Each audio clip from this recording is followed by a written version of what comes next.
Venezuela hasta los tuétanos presenta Bajo la lupa, artículos y escritos de informaciones que no quieren que tú te enteres. Un análisis para entender la pobreza, sus causas y sus soluciones, por Daniel Lahaut.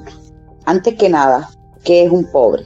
Hay quien refiere que es quien no puede comprar la canasta básica. Hay quien refiere que es aquel que carece de educación y por tanto de oportunidades. Veamos. En el siglo XVIII, un joven marinero escocés partió de su Londres natal, discutió con el capitán del barco en el cual iba y este, como castigo, lo dejó en una isla desierta del Océano Pacífico. Él sobrevivió milagrosamente y al cabo de 4 años fue rescatado. Su hazaña ocasionó que un economista, entre paréntesis mercantilista, llamado Daniel Defoe, escribiera una novela basada en ese maravilloso hecho, Robinson Crusoe. Robinson despierta en la playa de aquella isla solitaria, está casi muerto. Me imagino que desde ahí en algún momento pensó que era preferible haber muerto ahogado, pero no. Su misma voluntad de sobrevivir lo había llevado hasta la playa y luego de dar unas vueltas por la pequeña isla, descubre lo único que hay son unas pequeñas frutas para comer y una fuente de agua que le permite subsistir. Ahí descubre que no le sirve sus riquezas en Londres, que no le sirve de nada su habilidad de leer y escribir, que no le sirven los años de educación formal. Ahí Robinson descubre que es profundamente pobre. Pobreza es la ausencia de activos que pueden convertirse en bienes de consumo. No importa si tú eres educado, no importa que en la playa haya especies piscícolas que pudieran ser pescadas y servir de alimento. No importa si las aves, si logran alimentarse de peces, exista porque no pueden ser cazadas. Además, en ese territorio agreste no había más nada que fruta. Eso es ser profundamente pobre. Si hubiese existido en esa isla un gobierno magnánimo que le otorgase un subsidio o un plan del Banco Mundial, Robinson se hubiese achinchorrado y empantuflado, como decía Rómulo, y no hubiese hecho nada. Afortunadamente, para Robinson no había ese gobierno. Pero la habilidad más importante que no se aprende en el sistema educativo es la empresarialidad. Esa es la razón por la que los grandes empresarios, Rockefeller, Carnegie, Edison, etc., fueron excluidos del sistema educativo. Por eso probablemente puede haber aprendido algo en la educación formal, pero su forma de aplicarlo no es convencional y por tanto no es formalizable. El conocimiento empresarial es tácito, no convencional y no formal. Además, cada individuo lo aplica de una manera diferente y resuelve sus problemas a su manera, la cual no puede ser imitada por completo. Vive meses muy duros Robinson, trabajando 12 horas para lograr recolectar un promedio de 8 bayas por hora, es decir, 96 uvas de playa que a duras penas le servía para medio sobrevivir. Descubre que por ahí existen unos palos y unas palmeras que pueden ser utilizadas para hacer una máquina recolectora. Esa máquina le permitiría recolectar más frutas. Hace sus cálculos y piensa que puede producir en 6 horas lo mismo que hoy produce en 12 horas. Entonces asume la riesgosa actividad de construir una vara que al final tenga una pequeña cesta, pero debe ahorrar porque mientras trabaje haciendo la máquina no puede dedicarse a recolectar. De esta forma, decide trabajar 6 horas durante una semana y solo recolectar 48 fruticas, dedicar el tiempo libre a elaborar su máquina. Él calculó sus oportunidades y sus amenazas y probablemente sobreestimó o subestimó sus cálculos, pero asumió el riesgo de esa inversión. Como buen empresario, nadie sino su cerebro, su expectativa y su imaginación lo acompaña. Si es exitosa, Robinson experimenta por primera vez desde que está en la isla una mejora de su situación y siente que es un poco menos pobre. ¿Por qué?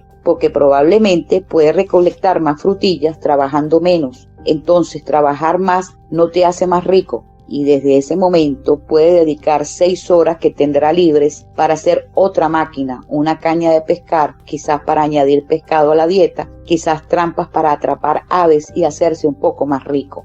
A Robinson le pasó como Venezuela, cuando descubrieron el petróleo. Las transnacionales invirtieron y arriesgaron mucho dinero para producir petróleo, en una época en la que no había estudios de suelo ni mapeo desde satélites. Eso ocasionó que Venezuela poco a poco creciera y experimentara uno de los mayores crecimientos económicos del mundo moderno. Crecimos al 6,5% en promedio y la población crecía aproximadamente 3%, por lo que nos fuimos haciendo un país rico. Ese crecimiento se extendió entre 1940 y 1973.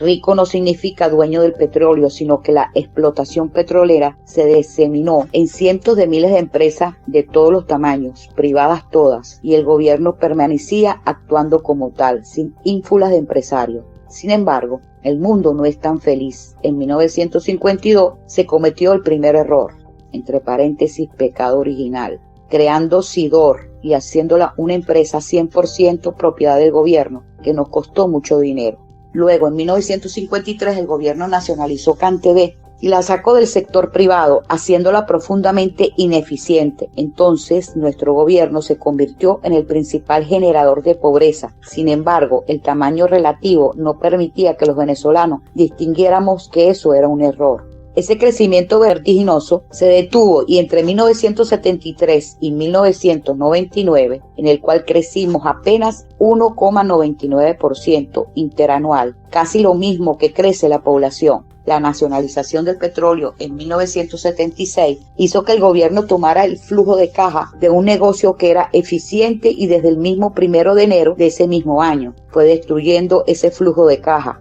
difundiendo con ello pobreza y desolación. Hoy somos los herederos de los errores del pasado. Todavía hay quien cree que la riqueza la crea el gobierno. Lo único que crea el gobierno es pobreza. Basta con ver el pasado de Venezuela para constatarlo sin lugar a duda. No hay gobierno que sirva en eso de administrar riqueza. Ellos solo sirven de policía y hacen buen papel, solo cuando se utiliza para defender la propiedad privada de los demás ciudadanos. Entonces, conclusión de este artículo. Pobreza es la ausencia de bienes de capital, entre paréntesis, máquinas y recursos, que le permiten tener una vida más cómoda o el simple hecho de no saber utilizarlas de una manera productiva. No son ricos los países que tienen recursos, ni los extraen, ni los venden. No son ricos los que consumen todo lo que tienen. Son ricos los que ahorran e invierten en más bienes de capital para producir y tener más. No es con programas sociales, es con oportunidades, no es con acuerdos con el Fondo Monetario Internacional y el Banco Mundial que se saca el país del hueco. Si quieren sacar al país de este profundo vacío en el que nos colocó el socialismo, y no es con más socialismo, es con libertades económicas, con capital privado nacional y con transnacionales, y con un gobierno que se dedique a lo que hacen los demás gobiernos,